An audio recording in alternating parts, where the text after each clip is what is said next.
The bourgeoisie is a polysemous French term because it can mean a sociologically defined class, especially in contemporary times, referring to people with a certain cultural and financial capital belonging to the middle or upper stratum of the middle class, the upper, middle and petit bourgeoisie, an affluent and often opulent stratum of the middle class who stood opposite the proletariat class, a legally defined class of the Middle Ages to the end of the Ancien regime in France, that of inhabitants having the rights of citizenship and political rights in a city, and, originally and generally, those who live in the borough, that is to say, the people of the city, as opposed to those of rural areas. In this sense, the bourgeoisie began to grow in Europe from the 11th century and particularly during the Renaissance of the 12th century, with the first developments of rural exodus and urbanization.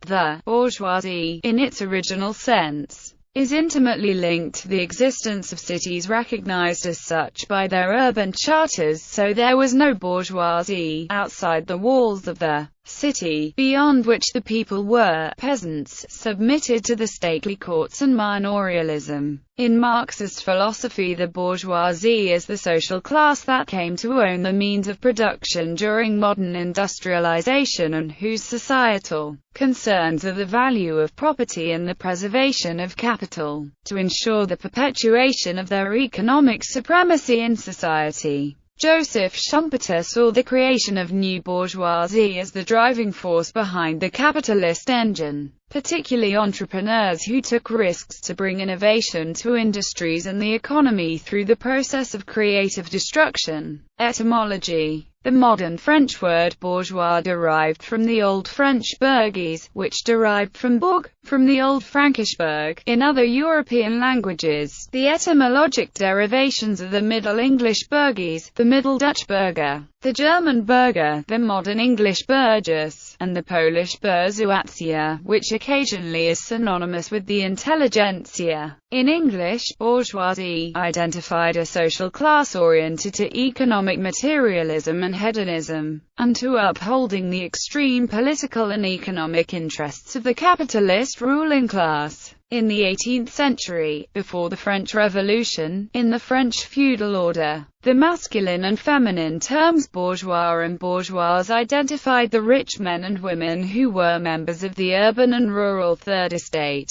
the common people of the French realm, who violently deposed the absolute monarchy of the Bourbon King Louis XVI, his clergy, and his aristocrats. Hence, since the 19th century, the term bourgeoisie usually is politically and sociologically synonymous with the ruling upper class of a capitalist society. Historically, the medieval French word bourgeois denoted the inhabitants of the burghs, the craftsmen, artisans, merchants, and others who constituted the bourgeoisie. They were the socio-economic class between the peasants and the landlords, between the workers and the owners of the means of production, as the economic managers of the materials, the goods, and the services, and thus the capital produced by the feudal economy. The term bourgeoisie evolved to also denote the middle class, the businessmen and businesswomen who accumulated, administered, and controlled the capital that made possible the development of the burghs into cities. Contemporarily, the terms bourgeoisie and bourgeois identify the ruling class in capitalist societies as a social stratum, while bourgeois describes the Weltanschauung of men and women whose way of thinking is socially and culturally determined by their economic materialism and philistinism, a social identity catalogued and described in Drama Bourgeois, which satirizes buying the trappings of a noble birth identity as the means climbing the social ladder. History, origins and rise. In the 11th century, the bourgeoisie emerged as a historical and political phenomenon when the burghs of Central and Western Europe developed into cities dedicated to commerce. The organized economic concentration that made possible such urban expansion derived from the protective self-organization into guilds, which became necessary when individual businessmen conflicted with their rent-seeking feudal landlords who demanded greater than agreed rents. In the event, by the end of the Middle Ages, under regimes of the early national monarchies of Western Europe, the bourgeoisie acted in self-interest, and politically supported the king or the queen against the legal and financial disorder caused by the greed of the feudal lords. In the late 16th and early 17th centuries, the bourgeoisies of England and the Netherlands had become the financial, thus political, forces that opposed the feudal order. Economic power had vanquished military power in the realm of politics. From progress to reaction during the 17th and 18th centuries, the bourgeoisie were the politically progressive social class who supported the principles of constitutional government and of natural right, against the law of privilege and the claims of rule by divine right that the nobles and prelates had autonomously exercised during the feudal order. The motivations for the English Civil War, the American War of Independence, and French Revolution partly derived from the desire of the bourgeoisie to rid themselves of the feudal trammels and royal encroachments upon their personal liberty, commercial rights, and the ownership of property. In the 19th century, the bourgeoisie propounded liberalism, and gained political rights, religious rights, and civil liberties for themselves and the lower social classes. Thus was the bourgeoisie then a progressive philosophic and political force in modern Western societies. By the middle of the 19th century, subsequent to the Industrial Revolution, the great expansion of the bourgeoisie social class caused its self-stratification, by business activity and by economic function, into the haute bourgeoisie and the Petit Bourgeoisie. Moreover, by the end of the 19th century, the capitalists had ascended to the upper class, whilst the developments of technology and technical occupations allowed the ascension of working-class men and women to the lower strata of the bourgeoisie. Yet the social progress was incidental. In the event, despite its initial philosophic progressivism, from feudalism to liberalism to capitalism, the bourgeoisie social class became reactionary in their refusal to allow the ascension of people from the proletariat to maintain hegemony. Denotations. Marxist theory. According to Karl Marx, the bourgeois during Middle Ages usually was a self-employed businessman, such as a merchant, banker, or entrepreneur, whose economic role in society was being the financial intermediary to the feudal landlord and the peasant who worked the fief, the land of the lord. Yet, by the 18th century, the time of the Industrial Revolution and of industrial capitalism, the bourgeoisie had become the economic ruling class who owned the means of production, and who controlled the means of coercion. In such a society, the bourgeoisie's ownership of the means of production enabled their employment and exploitation of the wage-earning working class, people whose sole economic means is labor, and the bourgeois control of the means of coercion suppressed the socio-political challenges of the lower classes, and so preserved the economic status quo. Workers remained workers, and employers remained employers. In the 19th century, Marx distinguished two types of bourgeois capitalist: the functional capitalist, the business administrator of the means of production, and the rentier capitalist whose livelihood derives either from the rent of property or from the interest income produced by finance capital, or both. In the course of economic relations, the working class and the bourgeoisie continually engage in class struggle, wherein the capitalists exploit the workers, whilst the workers resist their economic exploitation, which occurs because the worker owns no means of production, and, to earn a living, he or she seeks employment from the bourgeois capitalist. The worker produces goods and services that are property of the employer, who sells them for a price. Besides describing the social class who own the means of production, the Marxist usage of the term bourgeois also describes the consumerist style of life derived from the ownership of capital and real property. Marx acknowledged the bourgeois industriousness that created wealth, yet criticized the moral hypocrisy of the bourgeoisie when they ignored the alleged origins of their wealth, the exploitation of the proletariat, the urban and rural workers. Further sense denotations of bourgeois describe ideological concepts such as bourgeois freedom, which is thought to be opposed to substantive forms of freedom, bourgeois independence, bourgeois personal individuality, the bourgeois family, etc., all derived from owning capital and property. Nomenclatura. In the 20th century, some communist states, particularly the Soviet Union, developed a category of people called a nomenclatura. The bureaucrats who administered the country's government, industry, agriculture, education, system of state capitalism, etc. France and French-speaking countries. In English, the term bourgeoisie is often used to denote the middle classes. In fact, the French term encompasses both the upper and middle classes, a misunderstanding which has occurred in other languages as well. The bourgeoisie in France and many French-speaking countries consists of four evolving social layers: la petite bourgeoisie, la moyenne bourgeoisie, la grande bourgeoisie, and la haute bourgeoisie. It usually starts with a trade or craft, and by the second and third generation, a family may rise another level. The petite bourgeois would belong to the British lower middle class and would be American middle income. They are distinguished mainly by their mentality, and would differentiate themselves from the proletariat or working class. This class would include artisans, small traders, shopkeepers, and small farm owners. They are not employed, but may not be able to afford employees themselves. La moyenne bourgeoisie. People who belong to the moyenne bourgeoisie or middle bourgeoisie have solid incomes and assets, but without the aura of those who have become established at a higher level. They tend to belong to a family that has been bourgeois for 3 or more generations. Some members of this class may have relatives from similar backgrounds, or may even have aristocratic connections.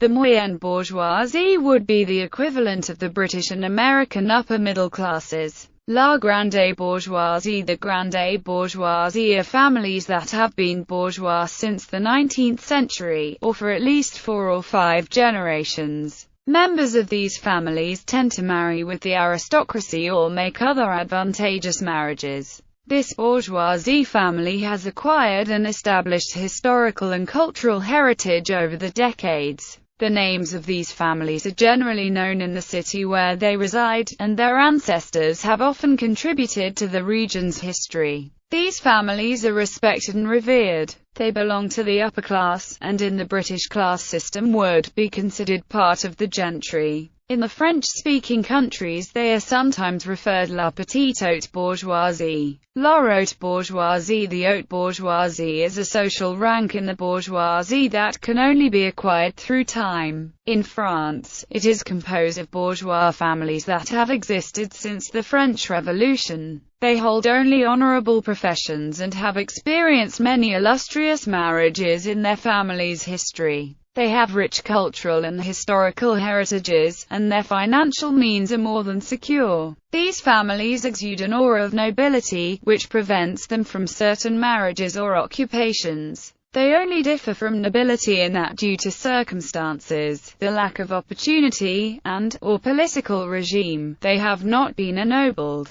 These people nevertheless live a lavish lifestyle, enjoying the company of the great artists of the time. In France, the families of the haute bourgeoisie are also referred to as les 200 familles, a term which was coined in the first half of the 20th century. Michel Pincon and Monique Pincon-Charles have studied the lifestyle of the French bourgeoisie, and how they boldly guard their world from the nouveau riche, or newly rich. In the French language, the term bourgeoisie almost designates a caste by itself, even though social mobility into this socio-economic group is possible. Nevertheless, the bourgeoisie is differentiated from la classe moyenne, or the middle class, which consists mostly of white-collar employees, by holding a profession referred to as a profession libérale, which la classe moyenne, in its definition, does not hold. Yet, in English, the definition of a white-collar job encompasses the profession libérale. As the world becomes globalized and society moves towards a corporate one, The term la bourgeoisie in its pure form has become a somewhat outdated term, which requires a more up-to-date definition. Modern history. Because of their ascribed cultural excellence as a social class,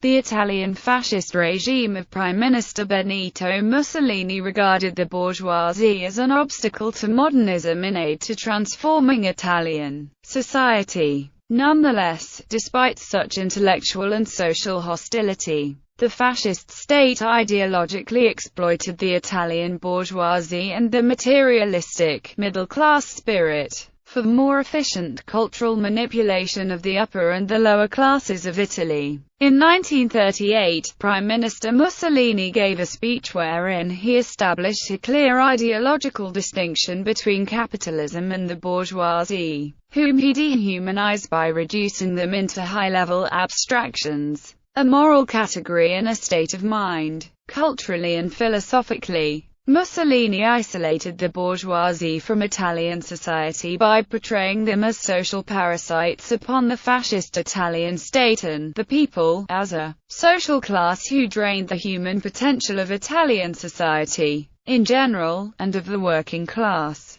in particular, as exploiters who victimized the Italian nation with an approach to life characterized by hedonism and materialism. Nevertheless, despite the slogan "The fascist man disdains the comfortable life," which epitomized the anti-bourgeois principle, in its final years of power, for mutual benefit and profit, the Mussolini fascist regime transcended ideology to merge the political and financial interests of Prime Minister Benito Mussolini with the political and financial interests of the bourgeoisie, the Catholic social circles who constituted the ruling class of Italy. Philosophically, as a materialist creature, the bourgeois man was irreligious. Thus, to establish an existential distinction between the supernatural faith of the Roman Catholic Church and the materialist faith of temporal religion, in the autarky of culture, intellectuals and fascism in the 1930s, the priest Giuseppe Marino said that Christianity is essentially anti-bourgeois. A Christian, a true Christian, and thus a Catholic, is the opposite of a bourgeois. Culturally, the bourgeois man is unmanly, effeminate, and infantile, describing his Philistinism in Bonifica Anti-Borghese. Roberto Paravi said that the middle-class, middleman, incapable of great virtue or great vice, and there would be nothing wrong with that, if only he would be willing to remain as such, but when his childlike or feminine tendency to camouflage pushes him to dream of grandeur, honors, and thus riches, which he cannot achieve honestly with his own second-rate powers, then the average man compensates with cunning, schemes, and mischief. He kicks out ethics, and becomes a bourgeois. The bourgeois is the average man who does not accept to remain such, and who, lacking the strength sufficient for the conquest of essential values, those of the spirit, opts for material ones, for appearances. The economic security, financial freedom, and social mobility of the bourgeoisie threatened the philosophic integrity of Italian fascism, the ideologic monolith that was the regime of Prime Minister Benito Mussolini. Any assumption of legitimate political power by the bourgeoisie represented a fascist loss of totalitarian state power for social control through political unity, one people, one nation, one leader. Sociologically, to the fascist man, to become a bourgeois was a character flaw inherent to the masculine mystique. Therefore, the ideology of Italian fascism scornfully defined the bourgeois man as spiritually castrated.